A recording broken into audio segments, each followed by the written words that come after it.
Right,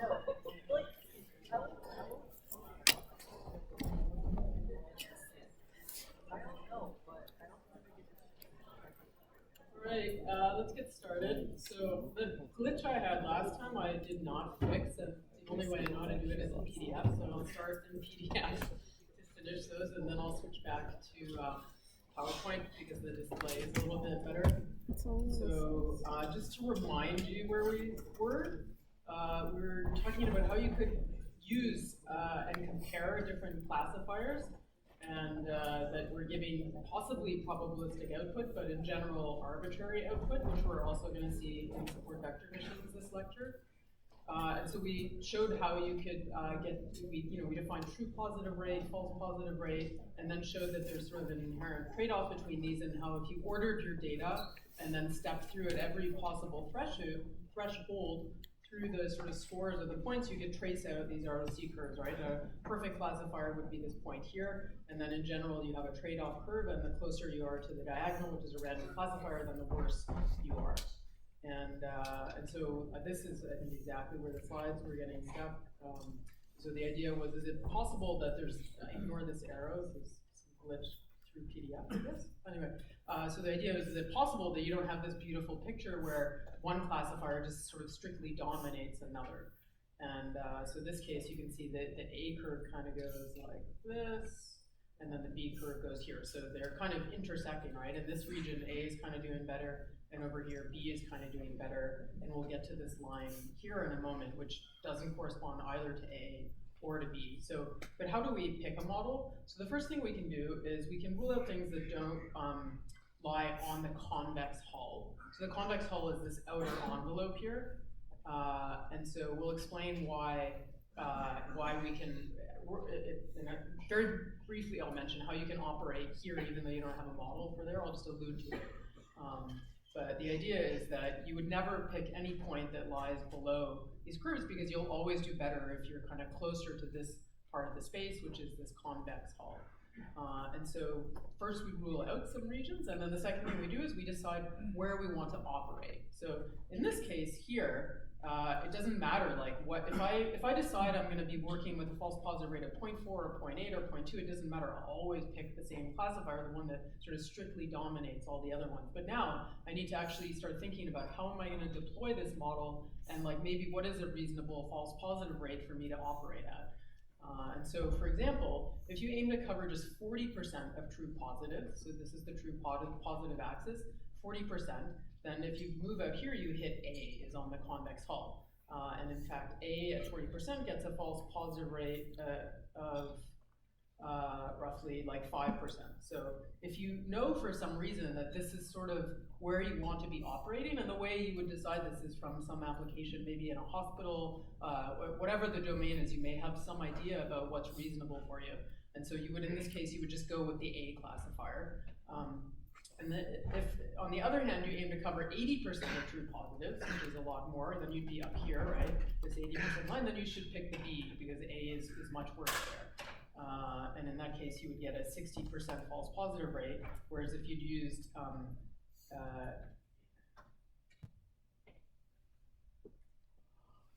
if you aim to cover 8, did I do this the wrong way around? False positives. Sorry.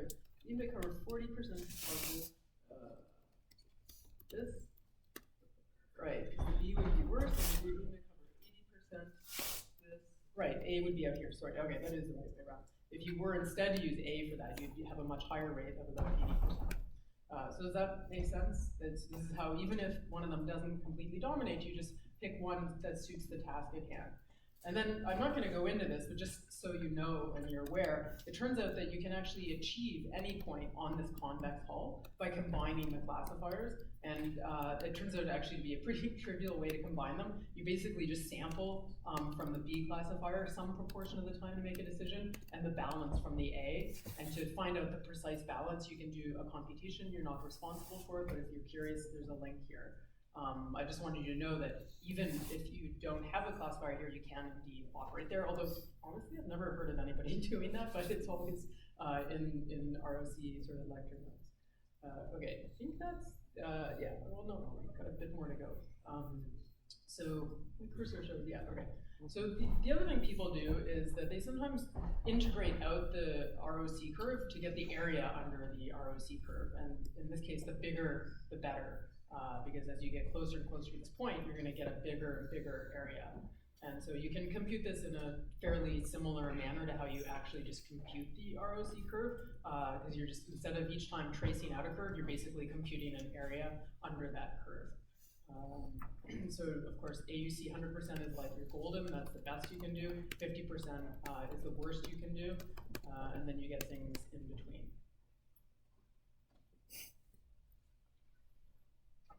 So, and sometimes this happens, especially in applications that I've worked in and in medical analysis.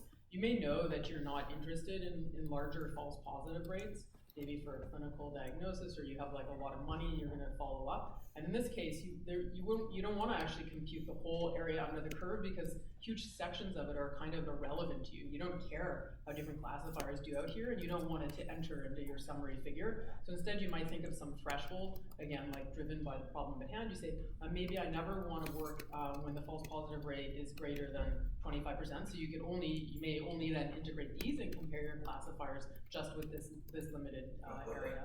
But you can renormalize it so it's still between 0 and 1 if you want to.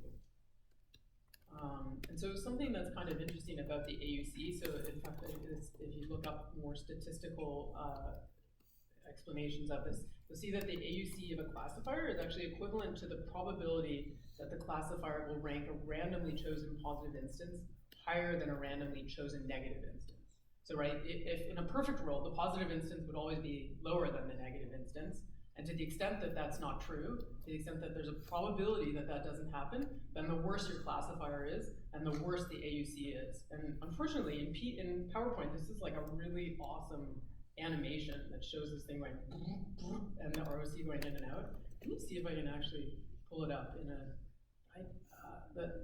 something's broken in those things. Well, it's in the last lecture. There's an offline copy. Okay, never mind. I'll try and see, but actually, if you click on this, okay, you guys can do this at home because I'm not connected to the internet. If you click on this, you'll see this animated. Can I just get on the internet? It's pretty cool. I want to see it.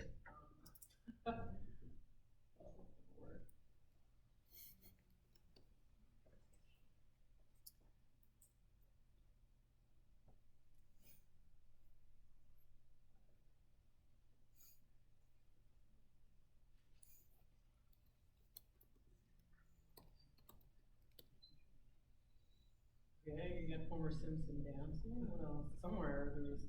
I don't know. I didn't read this whole thing. I just saw this in this movie. Come on. Where is it?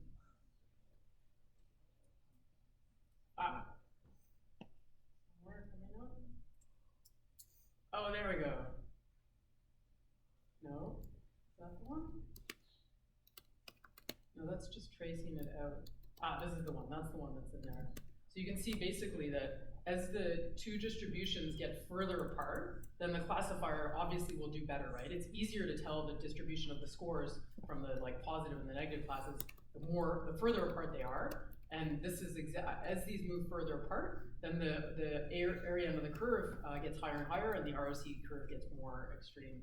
So I think that's like just a really nice way to think about the area under the curve. So that you can look at that more at home. So let's go back.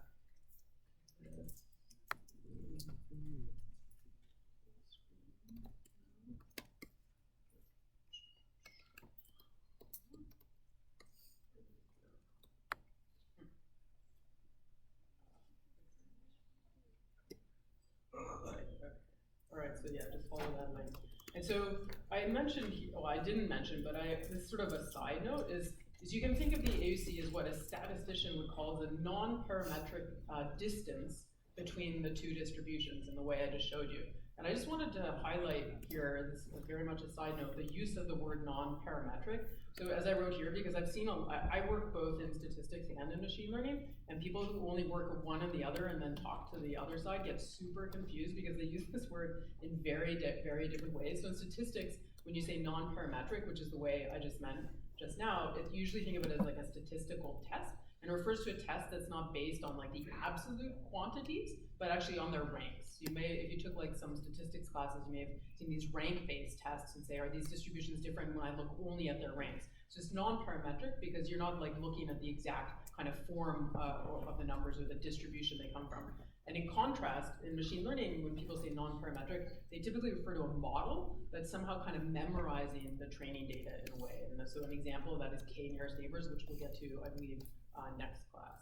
And so just to keep this in mind, if you're going on in this or you're taking statistics and you hear these terms, they're mean completely different things. I've actually never seen this written anywhere at all, although I didn't Google, maybe it's somewhere out there. Okay, so a bit more on ROC curves. So to compute the classification accuracy from an ROC curve, you need to know the ratio of the positive and negatives in your class. Because sort of part of the beauty of an ROC curve is that it's actually invariant to that. So it's one reason people like it. But then if you want to actually know the accuracy, then you need to know these things and kind of put it in there to get the accuracy out.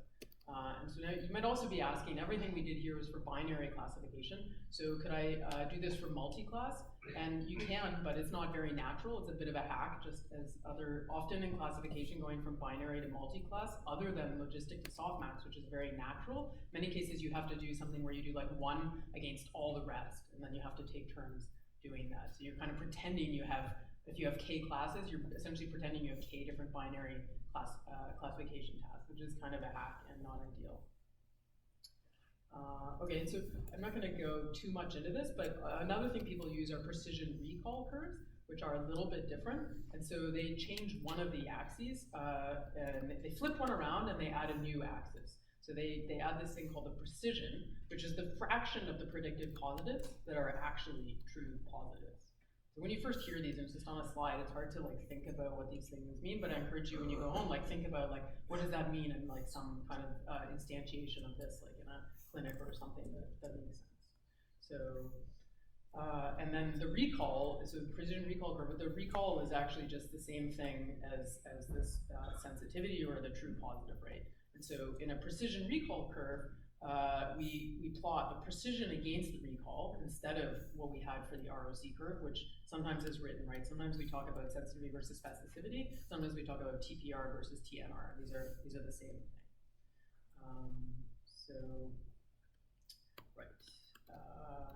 And so the ROC curves are good when the test points are pretty balanced, and that's because they're sort of insensitive to the class ratio, as I said. So as long as they're pretty balanced, you can get a pretty good idea of what's going on. But if you have very high class imbalance, like you have some very rare events, then people typically start using precision recall because you can just sort of see more clearly what's going on. And just a small point, unlike the ROC curve where you just trace it out and you get this sort of this nice smooth curve, in precision recall, weird things can happen. It can kind of dip down as you're tracing it out and then spike back up. But you can always kind of get the same precision you would have in any case. And so there's this thing called the interpolated recall. And so essentially, because you can trivially operate up here, you just can interpolate between the two, and that's how you get it. But we're not going to go too far into these things in the precision recall. I just want to make sure you knew about it, because the ROC is sort of the first thing people learn, and these are just as common, but somehow the ROC is more bread and butter. So why are these better? So the ROC, or why are they better for imbalanced data at least? So the ROC curves will be the same no matter what the class probability is, right? I said that is that you need to know these if you want to extract the accuracy out of it. But if you have a really rare class, then it's not going to be sort of very informative to just look at the curves. You'd have to go instead and keep computing accuracy in different things. And so the PR curves might be more useful in practice for these sort of like needle in the haystack type problems.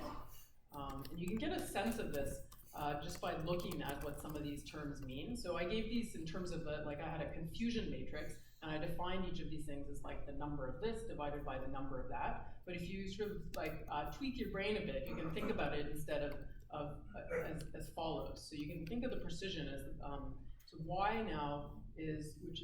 Y is the true label, and y hat is the predicted label. So recall and specificity, so these two, they're conditioned on the true labels. Because they're conditioned on the true labels, they don't change with them, right? Like you sort of factor that out by conditioning on them. So that's why these things are invariant to changing the true class label distribution, because you condition on them. And so in contrast, the precision doesn't condition on the true label, it conditions on the estimated label, and so it no longer has that property of being invariant. And so on the one hand, that's sort of maybe not great, because that's a nice property to have sometimes, but in this case of imbalanced data, it's nice because it's actually factoring in something you care about. And so this is sort of one intuitive way to get a sense of why you may want to use precision recall plots for rare events, or class imbalance. Okay, so one last thing. So far we've talked about ROC curves, and then we just talked about how like a slight twist on these are these precision recall curves that might be better for slight class imbalance. And both of these methods were methods where I'd already trained the classifier, and I'm trying to understand how well they perform in different scenarios, right? But I'm not using these to train the classifier. So you now might be asking, suppose you know you have sort of a different cost for false positive and false negative, maybe I should actually retrain the model in a way that adheres to these costs, right? And this is what we call cost-sensitive training, or cost-sensitive classifiers. And so a more general setting for learning now, so like before, again, we weren't learning stuff, right? We were just plotting performance. Now I'm talking about how can we retrain the model. So here's an example where you might want to tweak your cost function. So I stole this from my friend Yisong, I don't know if this is a real one or not, but let's say that you might have a rare event, which is cancer, but you really care about like getting that one right. And so when you train the model, perhaps you want to shift for it to care more about that. Does that make sense? Whereas otherwise, naturally what happens is whatever distribution you give it, it just cares about that in proportional to that distribution, right? Because the loss function is always a sum over individual points. And so if some event happens very rarely in the regular loss function, it will barely enter the loss function and it won't care much about it. So, right, and so just to point out, this is sort of conceptually orthogonal to the ROC and precision recall, which are used to evaluate classifiers. Here we're talking about training a classifier. So there's kind of different ways people do this. And one way you can think about it is just to rebalance your training data to emphasize the cost. So normally we would just sum over all the losses, which would all be the same. And in this case, maybe I say that I care 1,000 times more when someone has cancer, but it doesn't predict that the person has cancer, versus when they predict cancer and they don't have cancer. Of course, it's not clear this is the direction you care about, right? Because you don't want to give people a scare either. But so if this is, I mean, the idea is that you have to decide what you care about here in your particular domain, and then you encode it in these costs here. So now this is for yi equals 1. These are the people with cancer, and they get 1,000 times more impact on the loss function than the people who don't have cancer. Does that make sense? Okay. And so more generally, we can actually use that pull matrix. So up here, I had zeros here, and if I had set these both to 1, it would have been the regular loss function. So I generalized away from the regular loss function by making this 1,000 instead of 1. If this had been a 1, I would have had my normal loss function we've seen the whole class. But in general, I can actually put non-zeros in any of these 4 blocks here, and it will correspond to 4 different kinds of errors, right? True positive, or non-errors, true positive, true negative, false positive, and false negative.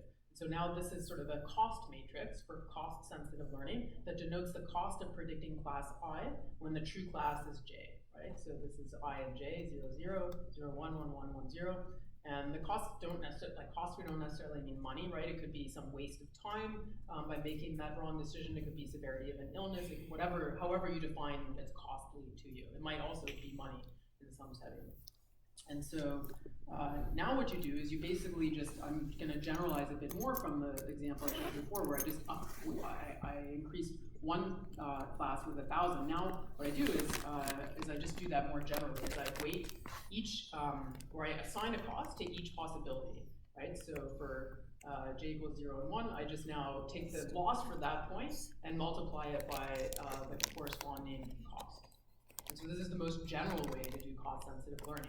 And of course, like there's no automated way to set these. This is like prior domain knowledge of how you're wanting to operate in the setting where you're deploying this machine learning.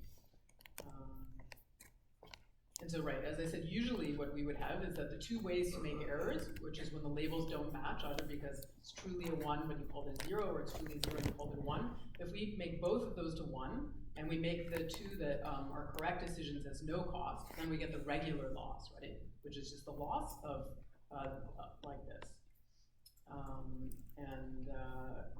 So that's how people do cost-sensitive learning. So some of this stuff hasn't been in any versions of this course, and I feel like it's kind of practical. Like this actually gets used all over the place, so I wanted to make sure you have at least seen it as an idea. I think that might be the last slide. Nope, it's not. Okay. Remember these curves we showed let us trace out classifier performance. They're not used to train the model, although you can pick off you might pick off how you want to use the trained model, right? Like maybe it tells you what threshold to use to achieve certain criteria that you want. But you could, instead of doing that, or in addition to doing that, you could also retrain the model in the manner that I just described. Any questions about this? Oh, and also just to say more generally, there's all kinds of different ways that people think about evaluation. So for web pages, for example, you might care about the ranking, and you might only care about the top 4, right? Like you don't care what's on the 3rd page of your search engine. Like you only want to evaluate according to maybe the top 10 or the top 4. And so if you look at domain applications for these kinds of things, you'll see other measures. And this one is actually a pretty common measure. We've used it in some of the biology applications that I've worked on as well. So there can be quite different flavors depending on the application. And so one of the points here is to say to you that you need to think about your problem, how it's going to be used, what you care about. Maybe it's some user-facing thing and you have to anticipate what the user cares about, and then you choose some evaluation method appropriate to that. And in a perfect world, you also train your model to adhere to that, but sometimes it's much easier to evaluate it than to train it that way. Okay, now I can go back to the PowerPoint, but I'm going to move on. But do you guys have questions on this first part, on the ROC section?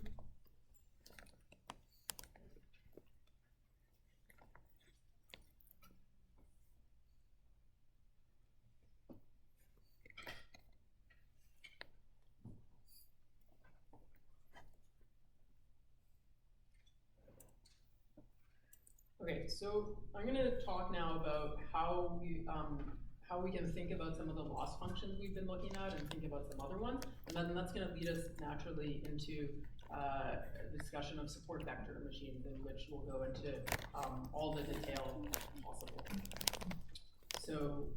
So far, if we look at our binary classification loss for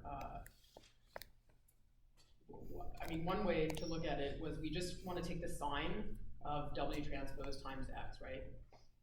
When we did logistic regression, we also piped it through a sigmoid. But in some sense, you might argue that what we care about, not necessarily, but often what people say you care about is just the number of errors, right? How many times does yi match whether you made the right prediction? So if yi is, say, 0, 1 or minus 1, 1, how often did you get the sign of this thing correct? But as we pointed out, that sign has no gradient, right? And so somehow from there we went to the logistic loss, or to the logistic regression, for which we could take gradients, and it also had a nice probabilistic interpretation. So you might ask, and it might seem a bit weird, but you'll see why in a second, like, what if instead of this loss, we did something at first glance which seems a bit weird? Instead of doing yi minus that, what if we did like yi times that? So in that case, when this is positive, then we want yi to be positive, and this thing should always be positive. And actually, for the negative class, we want this to be negative and this to be negative, so the sign of this should still be positive. So that still actually makes sense. However, it doesn't solve the gradient problem, because we still have the sign function here, and it still is this sort of abrupt thing, right? It has 0 gradient here, like undefined here, and 0 here. So we still can't really work with that, but we're going to think about losses as a function of y times the decision rule, and see what that buys us. So the idea, like just sort of for this section, the thing that I'm trying to get across is people often claim to care about just this loss. Like, what's the difference between what I predicted, minus 1 and 1, and what it actually was, or 0, 1. So we switch a bit between them. And so earlier on, you may remember this slide where I said, what if we use logistic linear regression, which is a regression model, to do classification? And so in that case, I had a loss, the OLS loss, right, that looked like this. And if I plot it on the same axis as this other one, which is a bit weird, it's this yi times w transpose x. So remember now, if I have the right class, then this is equal to this, whether it's minus or positive. And so if I multiply them together, the minimum, if I use linear regression, the OLS loss will be at a minimum at 1 on an axis plotted with this thing. And then the further away I go from exactly that, I incur essentially a quadratic loss away from that. And you can see that if what you really care about is this loss, which I think that's intuitive, right? It's just like how many things did I get right or wrong, then this is kind of a weird approximation to it. And so, in fact, though, and we know that something was weird because when we looked at these figures of like what happens when I use regression to do classification, it was giving me this weird slanted line instead of just splitting up what was an obvious split between the classes.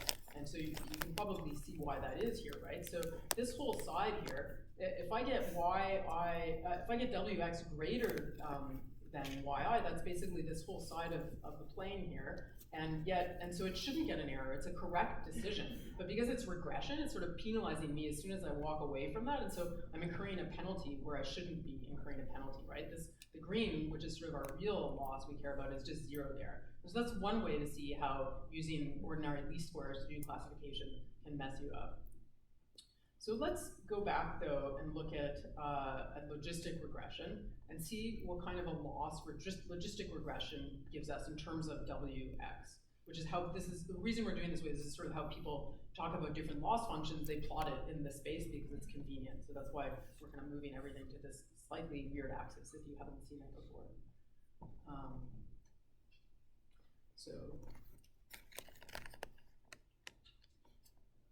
In logistic regression, we just said that the probability of one class given xi, this should have a given xi, was just that you pipe the w transpose x through a sigmoid, and then to get the other class, you could just do 1 minus that, right?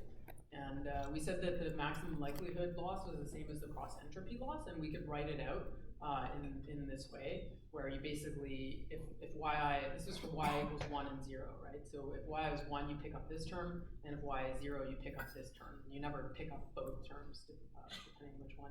So to go a bit further and show you what kind of a loss, like, so what I'm trying to do here is show you what kind of a form of loss function does this look like in terms of that axis on the other plot. Like, how can I plot this on there? And so to do that, I'm going to do 2 little things. One is I'm going to just change it from the 0, 1 we've seen to just be minus 1, 1. So this is like a little bookkeeping trick, right? I just redefine y prime to be the old y plus 1 divided by 2. So it just converts it, nothing fancy here, just a simple conversion from 0, 1 to minus 1, 1. And then I'm going to need a property. I'm going to keep going here, but the next slide is just like a brief side thing on the property of the logistic function. So if you have a logistic defined like this, then it turns out that, we usually say that's the probability of one class, and then 1 minus PZ is the probability of like the other class, right? But it turns out it's also just P of minus Z, just sort of mathematically. There's not a lot of intuition that I know of, so I'm not going to go through, but like I have the steps here, so there's nothing complicated. It's just a series of simple steps. But all you need to remember is that 1 minus PZ is also equal to P minus Z, and I'm going to use that to keep going on this slide here. So, right, I took the standard loss we've seen in logistic regression many times now. I've changed it to minus 1, 1, and then I'm going to use that property. So when yi is equal to 1, it's going to pick off this term, and I'm just going to have the regular logistic, which is this. And then I want to, just for convenience, I'm going to move this guy up, so I'll take the negative out and move this to the numerator. Right? Okay, now what's going to happen, this is where I get to use that interesting property of the logistic, is for when yi is equal to minus 1, yi prime, that's the same as when yi is equal to 0, it just picks off this term. And so now I have log of 1 minus pi, but from the property I just showed you, I can just, instead of doing 1 minus this, I can just change this negative here to a positive. That's the property I just showed you on the last slide. And so what's kind of cool about that is I can now rewrite that loss to look like this. And you'll notice that these losses now look the same. So this is what I've been endeavoring to do, is to say, irrespective of the loss, like I don't want to write out these 2 separate terms, like get picked off. I just want something that always looks the same. And so that's actually what I have. And so this is now what's known as the logistic loss. So you take whatever your function that makes a rule is, so in this case W transpose, you multiply it by y, take the negative, push it through an exponent, and add 1. So this is yet another loss. So we saw there was that sort of hard 0, 1 loss, there was the weird OLS loss that didn't make sense, and now there's this exponential loss. And so you can just also just sort of work through, when you do these kinds of things, you should think like, does this make sense or not? So just as an example, imagine you have a positive class, and therefore this thing is large. So if that's large, then if I negate it with the y, it's going to be small, and the x with that is even going to be smaller. And then if I add a 1 to a small quantity, it's going to be roughly 1. And then I take the log of something roughly equal to 1, it's roughly 0. So what that means is that if wx is large, which means I should have correctly classified it, and because yi equals 1, then the loss is approximately 0, right? Like to the extent that this is that W transpose is large, as in fact, so you have it written right, the larger Wx gets, then the smaller and smaller this gets, and the closer and closer to 0 gets. So that makes sense when y equals 1. I'm just checking that the loss function is incurring penalties where it should and not incurring penalties when it shouldn't. And then I can kind of do the same thing. When I have the negative class, then if this thing is large, then I've made a bad decision, right? So I want this thing to be small if I have a negative class. But so in this case, this is a large, and this is even larger. And then this thing, again, just gets almost the same thing, but in the other direction, right? This is just going to get bigger and bigger the larger W transpose X gets. And so it's going to actually be a worse prediction, and the loss is going to get it's going to get worse and worse, and it's going to be roughly linearly so, because it's sort of the intuition is you take a log of an X. And so again, this sort of makes sense. But what does it look like? Let's also just plot these things out again. So that this log loss, I've written them here, right? This is this sort of hard 0, 1 loss that people claim is the one you wanted, which makes sense. And then OLS loss was this weird thing that starts penalizing things even when you've made the correct decision. And this last one is the logistic loss. And you can see it makes a lot more sense than the OLS loss, right? So in fact, as I go past 1, I asymptote to 0 here, which is what I want. I don't want to be penalizing things on the right side of the decision boundary, and on the other side, I go up and I penalize roughly linearly. So this is, so often people think about what loss function is implied or am I using when I use this model, and how does that behave? Is it is it penalizing bad things linearly? Is it worse than linear, and things like this? And you can imagine that how it penalizes the wrong things. Like first of all, you never want to use this, right? So that's just off the table. But you can imagine you're using different loss functions.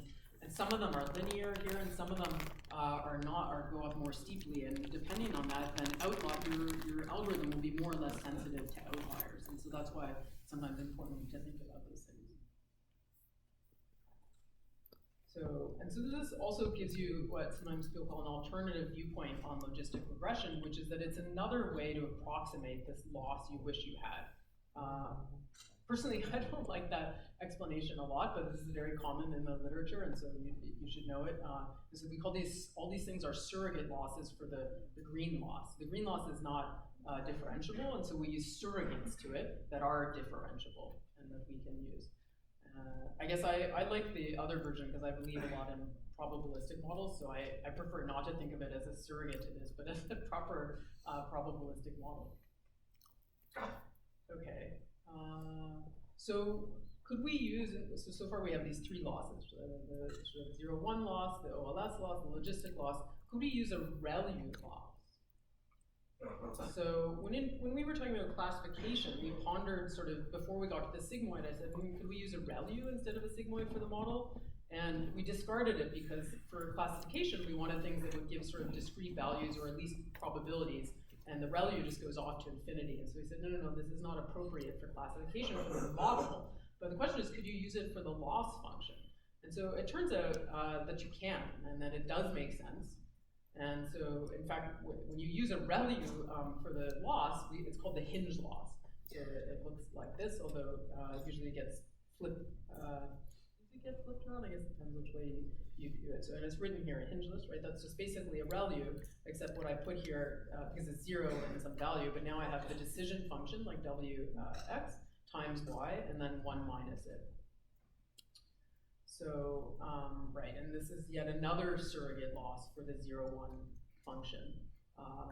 Right, so yeah, this is the flipped around version, right? Because you want it to be 0 when you've made a correct decision. So right, this is almost in some sense, maybe even, it depends on what you want, right? But at least it's not penalizing you when you've made the right decision. And in this case, it's, and then it goes exactly linear when you have the wrong decision. So it's pretty related to the logistic loss, but it's sort of harder version, if you will, because it has this kink in it, whereas the logistic loss just smoothly varies, right?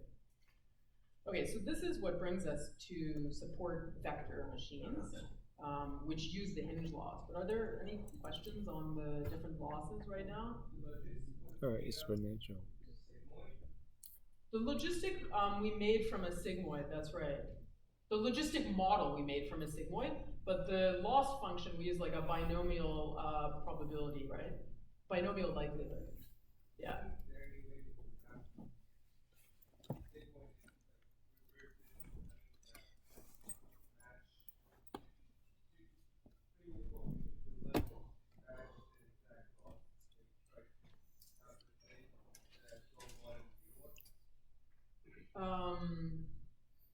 Well, there's two different things, right? One is a model that makes like a decision rule, and the sigmoid is it's giving you like a probability distribution from which you can make a decision. And the loss is saying like, how do I want to penalize things when I train it? So, and you're saying, could I match the two? I don't know, for me, the logistic regression is fundamentally a probabilistic model. We should just use the likelihood. So could you try to do something different than the likelihood? I suppose you might be able to. It's possible. I haven't thought about it. Yeah. Okay, so now we're going to start to go into support vector machines, from which this hinge loss emerges very naturally. And so these were really, really popular when I was in grad school, although nobody learned them in Toronto, where I did my PhD, because they were obsessed with probabilistic models. And they are still used today, although they're not nearly as popular. And I was trying to think, like, what are the reasons we teach these? Well, one is they are still used. But I think there's some actually more interesting points than just that they're used. I think they get you thinking about some interesting things. Like, so one is a new, and I put in a question mark because we'll see, is it new or not, view of regularization, which we're going to call max margin, and I'll explain that momentarily. And also, when we think of this new view of regularization, what's going to happen is the hinge loss is just going to naturally emerge from this, which is pretty cool. So instead of just saying, I declare I'm going to use a hinge loss as my surrogate loss, instead I'm going to do this kind of other thing where I regularize in a particular way that makes the hinge loss emerge. And these things typically use dual constrained optimization, so we're going to go through that in some detail, although since it's expected you already took 127 for this class, even though I know not everyone did, we're going to go through it rather quickly. And then it also is going to reemphasize the use of kernels to get more interesting and complicated decision boundaries. Yep. Mm-hmm.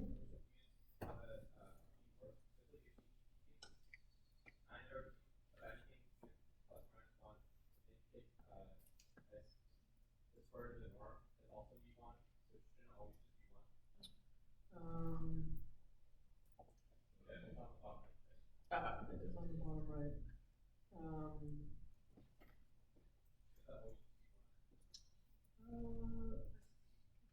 Yeah, I think it shouldn't have the norms around there. That's a good point. Because you want, when Wx is positive and this is positive, this will be positive, and that's a good thing. And when they're both negative, that's a good thing, because then you get a positive. So you want to basically, when you have a positive, that's good. And when you, how is this norm written?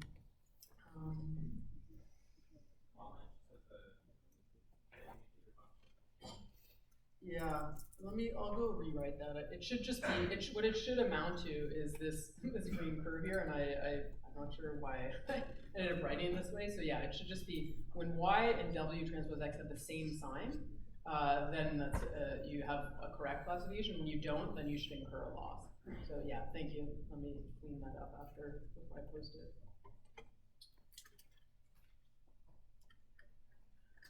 Okay, so now we're gonna, that was sort of a segue into these support vector machines. And so now we're gonna go through these. So the motivation is gonna be going back to our pictures of clouds of 2 different classes, and we're just gonna do this for binary again. And so right now we're gonna say that the data are linearly separable, and we're gonna ask the question of, given that they're linearly separable, is there more than one line I can put between them? And if so, which one should I choose, and how should I think about that? In some sense, that's the core motivation of the support vector machine. So if I put it there, and then after I've trained it, I have a test point, then that test point lies to the right here, so it should be colored red, right? Okay, so far so good. Now, what if I start again, and instead of that one, I put a different decision boundary that still separates the data, and then I add a test point, the same test point, it now happens to fall on the other side, right? And so now it gets classified the other way. So in both cases, I have this linearly separable data. I put a hyperplane down between them. That seems fine, and yet test points are getting classified in different ways, right? That's not good. Like, there should be some ground truth. And so how should we go about picking between these two?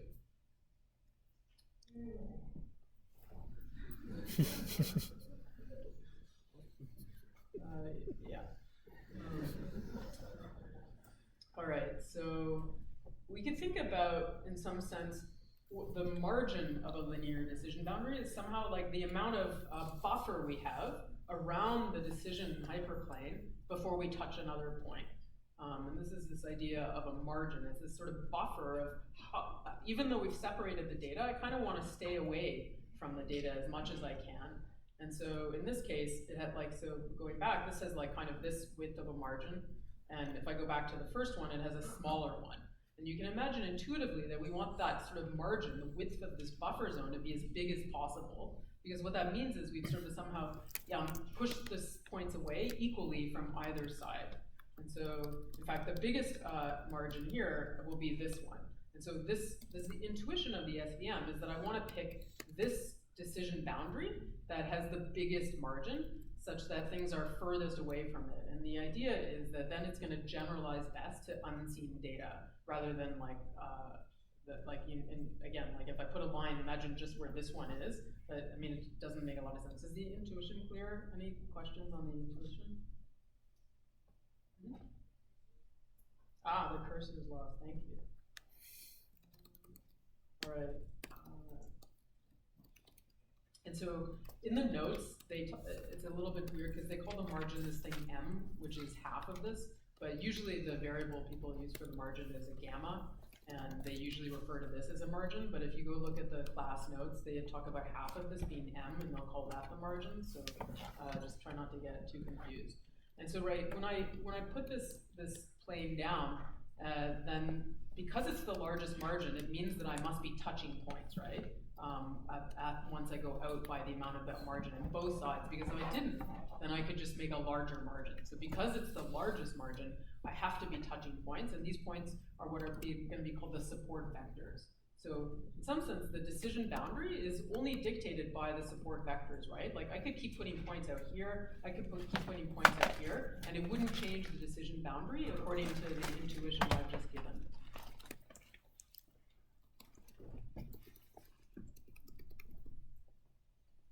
And that's what's going to make these models sparse, is that their decision boundary is going to depend only on the support vectors, which in general, you can imagine there's a huge point of clouds, and only a few of these things are going to have an effect on the decision boundary.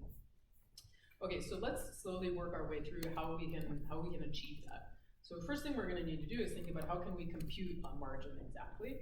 So right now I'm going to talk about the half margin, which is just one side away. So imagine I have this hyperplane defined by W transpose X minus B equals 0, and I want to know what the distance is, the perpendicular distance from the plane to some point Z. Then what I need to do, this distance here, right, is I need to project the vector, this vector, the blue vector, which is Z minus X naught, I need to project it onto W.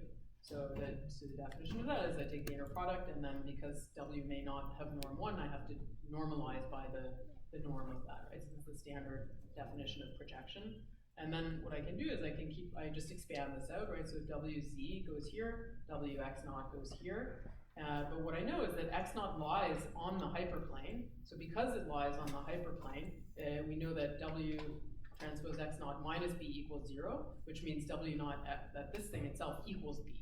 So now the distance from here to here is just this quantity here. So this is, I think you saw enough of this in the beginning of the class. This should be easy for you now. And so what we're going to say is that, right, is we want each point to be at least that far away by this value m, which is half that gamma. So to ensure that the points that are positive are on the right side of the boundary, we're going to say that yi times that distance has to be greater than or equal to m. So when y is positive, we're going to be in the positive direction, whichever direction that is, and when it's negative, in the other direction. So this works for both rules because I'm multiplying by yi, just as I did when I was showing you those loss functions before. And so essentially we're going to try and find a classifier given by a hyperplane such that the margin is maximized and such that all the points, which for now we've assumed are linearly separable, are at least a margin away from the separating hyperplane. Any questions?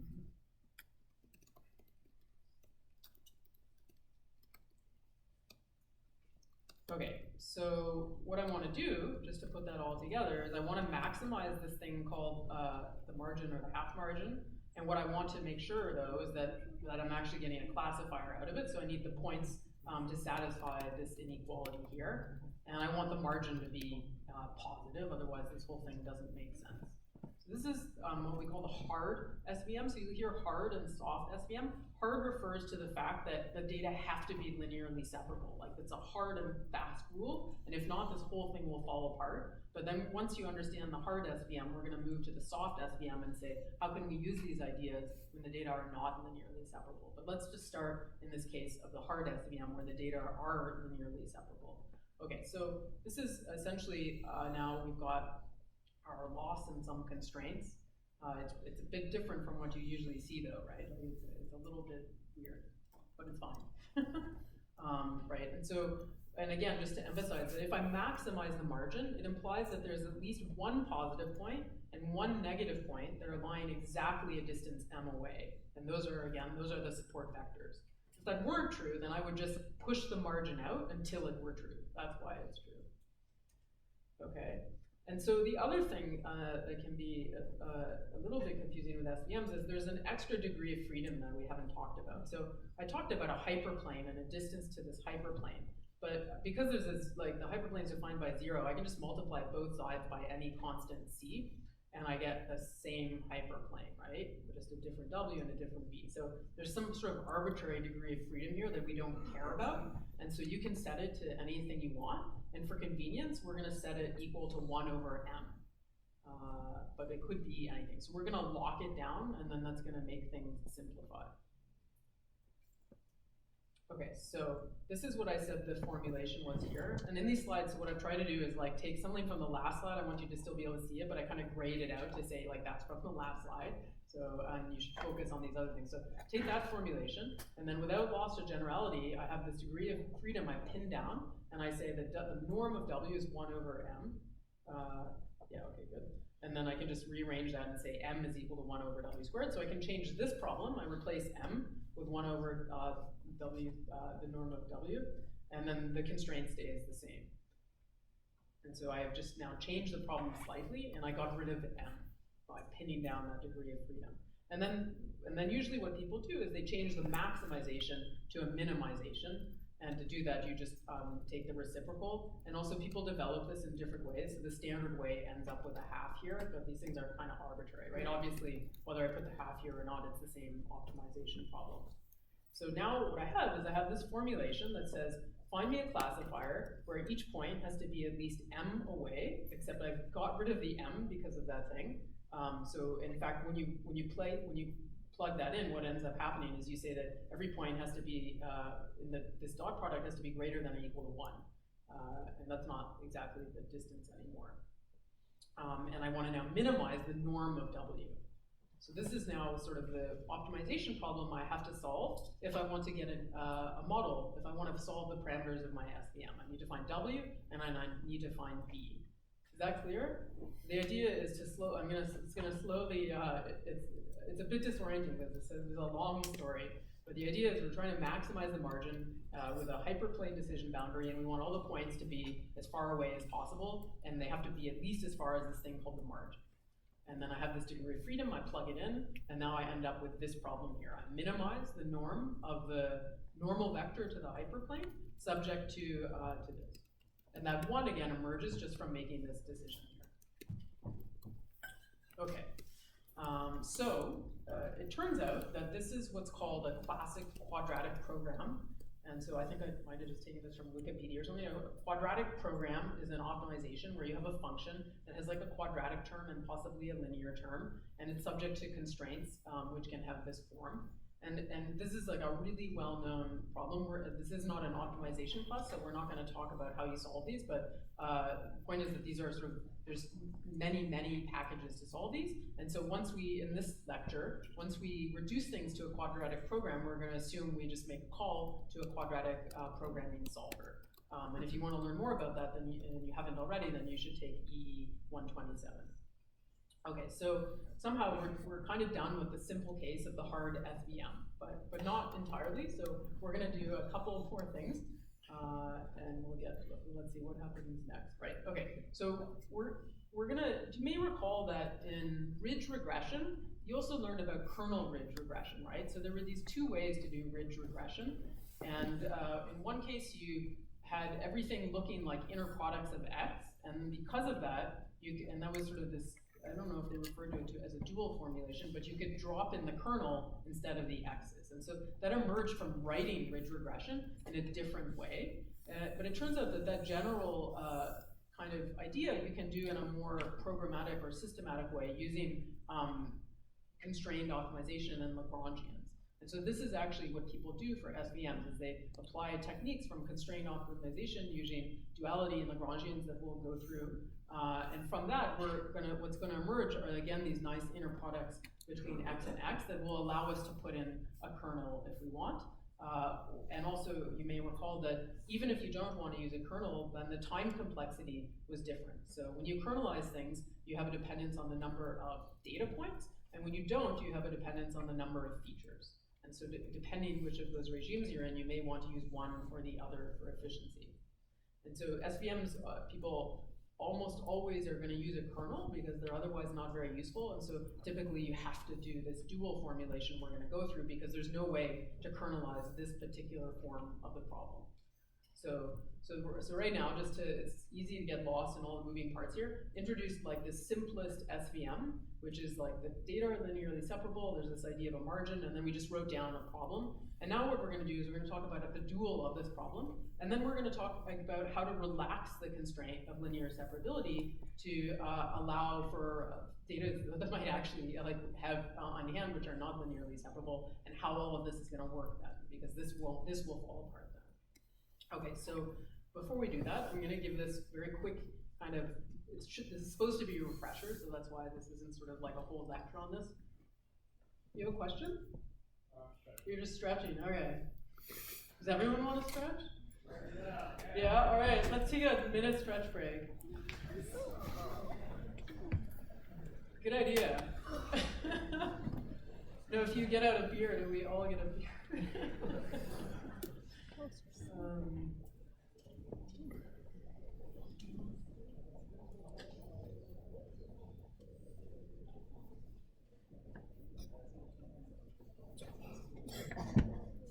So how many people here know about Lagrange? I think like first year calculus, you learn about the simple form at least of the Lagrangian. So everyone should know that, right? Whoa, wait. Okay, someone tell me where you learn, like, there's these pictures where the tangent, the gradients have to be the same, which is not the argument we're going to use here. Isn't that taught in first year calculus? In math 53, okay. And yet only like some 10% of the class put up their hand. Wow.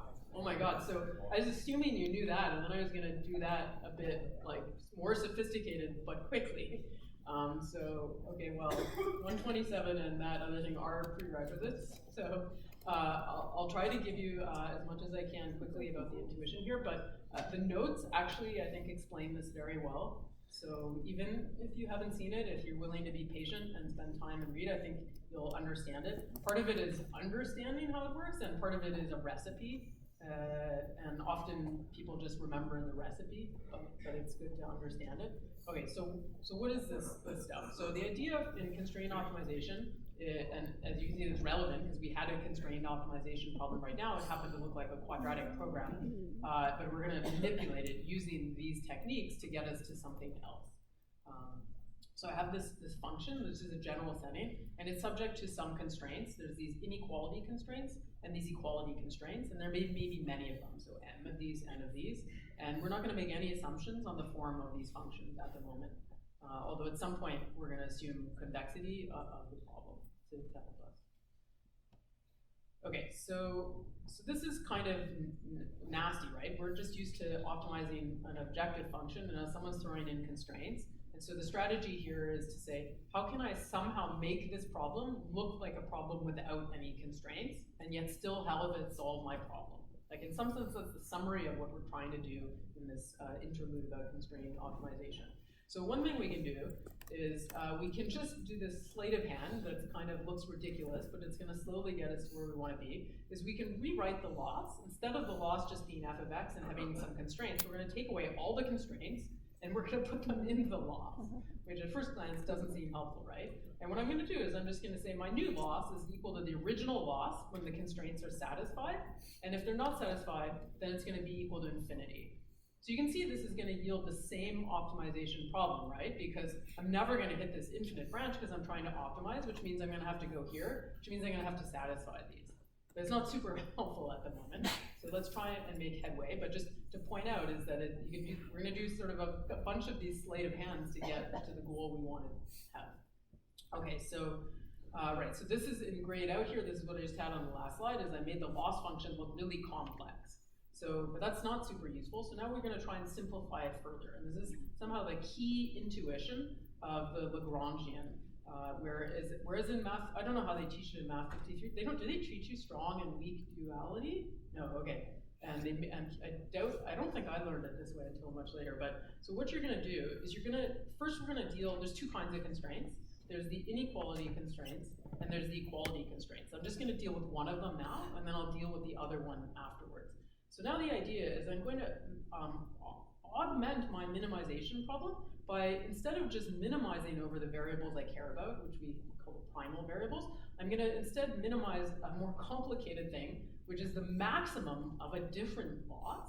And now that different loss is going to look really similar to the loss I had before, but instead of having this whole long if condition, the idea is I'm going to move the if condition. I'm trying to get rid of the if conditions, because they're the things that are a pain in the neck. So I'm trying to get rid of this part of the if condition, and later on I'll do this one. So what I do is I move it in there with what you have seen in Math 53, which is Lagrange multiplier. But what they probably didn't teach you is like why it makes sense in this particular way, which is with this min-max here. And so the goal is that you want to find the minimum of this whole thing. And so if the constraint h is violated, then it's not equal to 0, which means that if I start making this auxiliary dual variable, if I make it like higher and higher, this thing's going to become huge, right? And this inner thing is going to try to maximize it. So if the constraint is violated, h is not 0, this inner loop is going to make, I don't know what you call this loop variable actually. What's the Greek name for this? I can never keep track of something.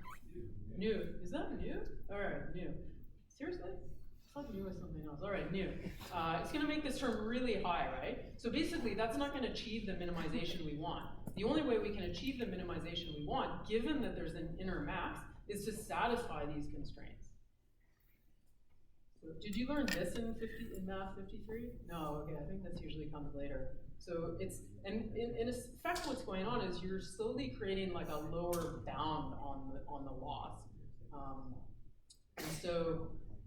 And so now what I've done is I've managed to have a more kind of complicated setup because I had to introduce a max, but I got rid of one of the ifs, and that's a really big deal. I got rid of an if, and the ifs are the thing that are a pain in the neck. And so now I'm going to do it again.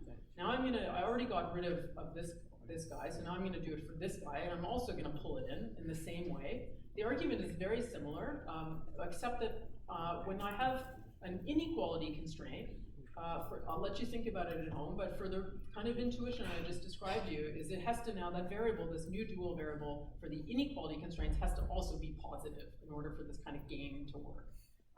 That when I say the game to work, for the optimization problem to remain the same optimization problem. So, so now this is pretty spectacular. I've just changed what looked like a problem with a whole bunch of if statements and constraints into unconstrained, except for a simple constraint of positivity, and these are much easier to deal with. So I've gone from this weird set of constraints to unconstrained, but with an inner max inside the min, and with a simple constraint here. But so this is conventionally how you kind of see the Lagrangian, probably in Math 53, probably without the max here. And then they tell you something, they show you some pictures, and they show you the gradient of this has to be the same as the gradient of that, which also makes sense, but this is sort of more fundamental. Okay, any questions? And these things, if you haven't seen it before, like you should go, again, the notes do a really good job and in a lot more detail than this, so go read them and sit and think about it, and actually if you're just patient with it, it makes a lot of sense. They also have a lot of formal proofs and stuff in there as well. Any question? Yeah, just clarification. So the M and the A on top of the sums are indicating that the constraints only apply like only a certain set of conditions. No, that's just the number of constraints. So we just said there's arbitrarily M inequality constraints and N equality constraints. So just to make it a general form, and so that's just saying for each constraint that's an equality constraint, I needed to look like this, and for each one that's an inequality constraint, it needs to look like this. And then I just send them all up. Any other questions? Okay. So what this is called, we've just now written this thing out. We've turned the original thing that was a minimization with a bunch of constraints into a minimization over a maximization. We've augmented with what are called the dual variables. And this is going to also get confusing. I didn't make up this terminology, but I just want to teach it to you. So these are dual variables, but this is the primal Lagrangian. And so what is the dual Lagrangian? What is going on? So and let's just say that the primal, which is this thing we just developed just now, if I take a solution to that, I call this P star. So how could I tweak this? I might want to switch the order of the min and the max. Turns out, in fact, this is what we're going to want to do. If I switch the order of the min and the max, this is called the dual Lagrangian. So these are always dual variables, lambda and nu. These are always the dual variables. X is always the primal variable. The primal variable is the one we originally wanted to optimize over. The dual are these auxiliary variables that we've added in to get this nice form. And if I solve it with this, the one we first developed, then I'm solving the primal formulation of Lagrangian. If I switch the min and the max, then I'm solving the dual formulation. And so it's going to be convenient to be able to switch them. It's what's going to let us get somewhere. But you might ask, are these the same thing? And if they're not, then that's not going to be super helpful. And so generally, when you apply these techniques, you want to be in a setting where these are one and the same solution. And so if they're not the same, then you have a duality gap. The solution to each of those things, whether you flip the min and the max, is different. So in general, one of them, the dual, is actually less than the primal. And the difference between them is called the duality gap. So, but under some conditions, and some of this stuff can get very technical, so I'm trying to just give you enough intuition that you understand it beyond a recipe, but not in such detail that like we're proving everything here. But so there's some formal strict conditions, something called Slater's condition and this and that, but roughly what it says is that if the original problem was convex, and there were points that satisfy the feasibility region, then these things are equal, and you have no duality gap. And this is what's called strong duality. And if you don't have the equality, this is what's called weak duality. But for the purposes of SVMs, what do we want to do? We want to be able to write down the Lagrangian in a way that helps us. And what's going to help us is to have the dual, and we're going to want this condition, which we do have. So this is going to be useful for, as I said, for two reasons. One is that it's going to have this analog to what you saw with ridge regression and the alternate kind of kernel form, where when the number of data points is smaller than the number of dimensions. Why is it doing this weird thing here, then it's going to be useful. But most importantly for SVMs, basically you always use a kernel in SVM, and you can only do that in the dual form of the optimization problem, which we're going to work our way through. So I'm just trying to give you the main technique now. Okay, so, and then there's one last set of technical points that you need to know of in order for us to actually do this SVM stuff. And so this is something called the KKT conditions. It's 3 names, which I forget right now actually, but, and these conditions basically, if you have strong duality, which we do for the SVM, then at an optimum of that dual Lagrangian, if these things are, then these things are going to be true. And like, we're not going to prove that, but it's going to be useful for us to know that these things are true at the optimum, because that's knowing that they're true, we can make use of them to manipulate things and get to a solution that we want. And so most of them are quite obvious. So this one just says that at a solution, the constraints are satisfied, the inequality constraints are satisfied. This one says that at the solution, the equality constraints are satisfied. This one just says that first thing I told you is that when you have inequality constraints, then that dual variable has to be positive. And again, I encourage you to go home and think about why that is using the notes. Let's skip this one for a second. And the last one, this is the one you probably did see in Math 53. It said that you just take you form this Lagrangian, right? It was like a recipe. It said you form the Lagrangian in this way, you take the gradient, you set it to 0, and then you have your problem. But in our case, we're going to actually need to make use of some of these other things. And one thing we're going to make a lot of use of is this thing called complementary slackness.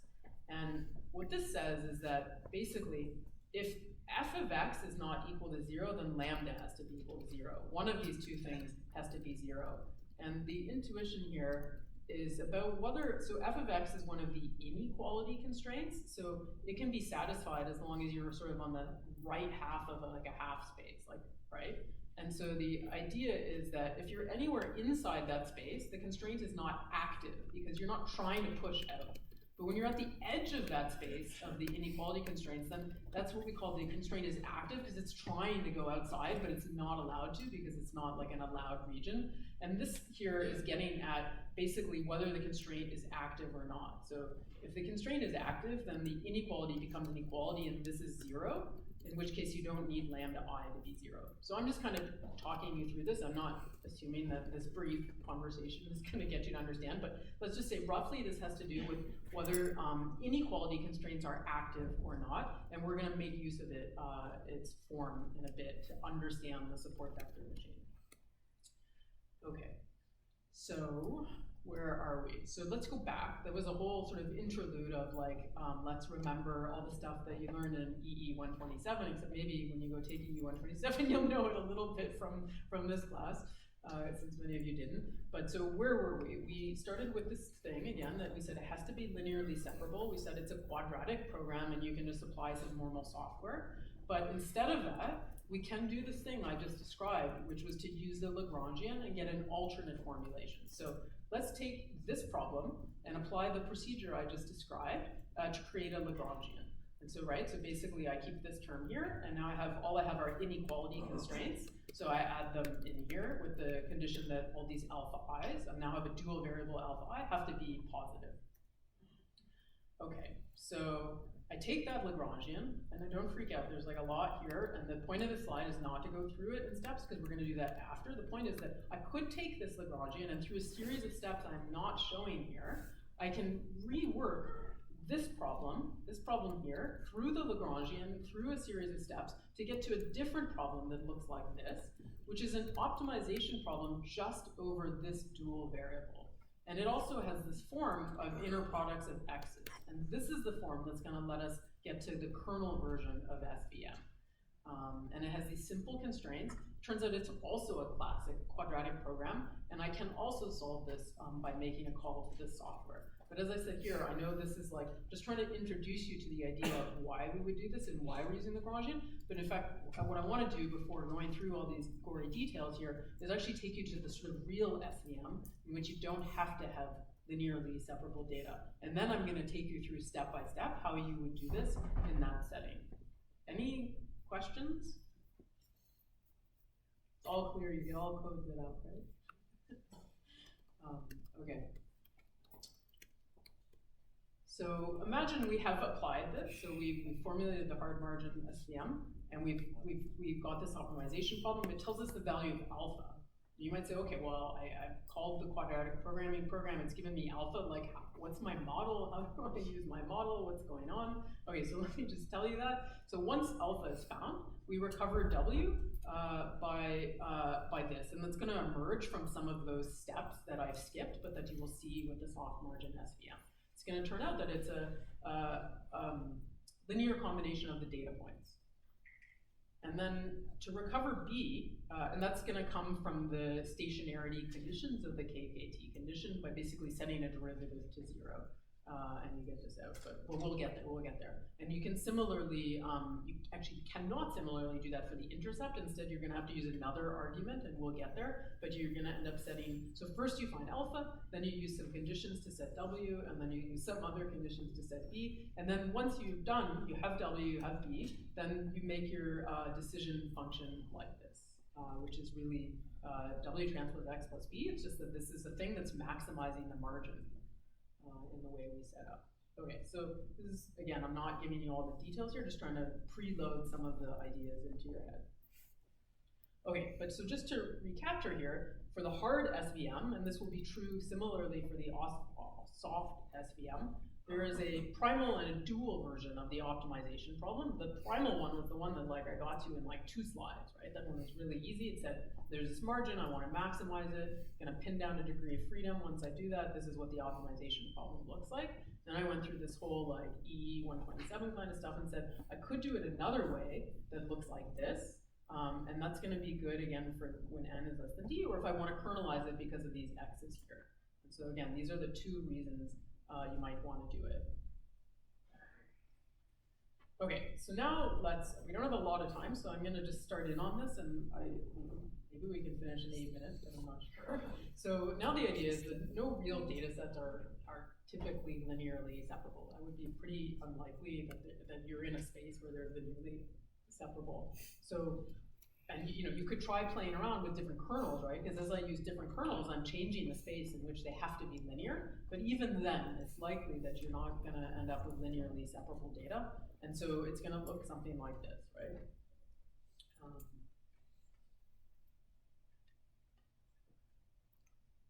And so everything I just told you is going to fall apart because this point is on the wrong side of the margin, and this is on the also on the wrong side. They're both on the wrong side of the decision boundary. So what we're going to talk about are basically, think of these as errors. We're going to tolerate some errors, and the error we're going to think about is sort of roughly this distance or this distance. Is it should have been on the other side of this, but instead it's there. This one should have been on the other side of this, but instead it's there. And so what we're going to do is we're going to take the same kind of setup we just had, but we're going to introduce something called slack variables. In a sense, these are to pick up the slack of the sort of outlier points that aren't on the right side of the margin that they should be on. So now, instead of requiring this, remember that we got to this by just saying I want the points to be on the correct side of the margin once I pin down a particular degree of freedom, and then it turns into a 1. This is what I had in the hard SVM. In the soft SVM, let me say you don't have to be strictly greater than or equal to 1. You get a bit of slog. This is the slack. So 1 minus epsilon. So an epsilon is going to be positive, otherwise this doesn't make sense. So to the extent that epsilon is larger and larger, it's going to tolerate points further and further away. That's the main idea here. And then it's going to make the dual formulation a little bit trickier, and we'll go through it in its full generality. But any questions just on the main concept here of going from linearly separable to not linearly separable by augmenting with slack variables? Okay. So, right, so now we no longer require linearly separability because we get this sort of fudge factor, if you will. Okay, so is that enough? Can I just do this and go back to my original problem? So I had this, and now what I did is I added in this fudge factor and said it had to be positive. So can anyone see a problem with that? What's that? Well, but what's the problem? Oh, you're saying it added a constraint? It didn't add a constraint, right? I just changed a constraint. Yeah, so it looks almost the same. The only thing that appeared is that I added this, and then I added another set of constraints, but more fundamentally, like, sorry, let me rephrase, not in terms of like, is there some problem with the Lagrangian? You're right, there is an extra constraint, but beyond that, is there something conceptually, like, should this work? Do you think if I do this, it's gonna work? What could go wrong? Why you cost? Some sort of ski permanently effective, so you have to set up an all zero. Yeah, that's right. So I can't just like have arbitrary errors allowed, or the model might just allow all the points to be arbitrarily wrong and I have a completely useless model, right? So it's like a nice idea, but I have to actually add some penalty that says minimize these for me. And so that's what I'm gonna do. So like all these things are quite weird when you used to think in a bridge regression. Like I'm now adding a penalty, but it's like a penalty on the errors. But nevertheless, this is what we're gonna do. Okay, so now we have something that actually makes sense. And C, we're gonna have to pick in some manner like cross-validation. And again, this actually is, once again, a quadratic program. This isn't very clear. The one thing that's not clear in the class notes about the SVM is that actually they never mentioned, I just asked them if they could add this to notes. Nowhere in the class did they actually mention how you solve anything. So as a standalone note, it doesn't actually tell you how to get an answer. But that's why I keep saying over and over, you just call a quadratic program, and I'll make a tweak on that remark towards the end. But okay, so there's the C thing here. So what does it look like if we choose tweak C? So first of all, I said it's a hyperparameter, and we're going to set it using cross-validation. And I saw these like neat little things on I guess there. And so you can just get a sense of it's a trade-off function, right? So basically, the higher C is, the more it cares about errors, and consequently, in a relative manner, the less it cares about the size of the margin. So I have a trade-off between the size of the margin and the amount of errors I'm making. And I cannot satisfy both, right? So this is, we're in tension here. And so in this extreme, you get, the easiest thing to see is to go from C equals 100. So when C is 100, this cost is really, really big. And what you're gonna see, you should see are relatively few points on the wrong side of the border. So you can see a few purple points here and a few yellow here. Now if I crank C down to like something really small, 0.1, now you see actually tons of points on the wrong side of the border. Although unfortunately they're not showing you the margin, because the flip side is that the margin should be getting bigger. But anyway, you can see that there's somehow this tension, and as you change it, different things will happen, and so you should probably set it by cross-validation. Okay, so now we can do, we have the same kind of thing we had before, which is I have this original problem, and I can, using this method of constrained Lagrangians and duality, I can convert it into another quadratic program, which is now an optimization problem in alpha. And doing that's gonna change the time complexity and allow us to kernelize it. And so I skipped the steps before, but the idea is now to go through all of those steps so that you get a sense of it, except I think there's only 2 minutes left, so instead of just starting it and stopping or rushing through, I'm just gonna stop here and we'll finish that next lecture. This is my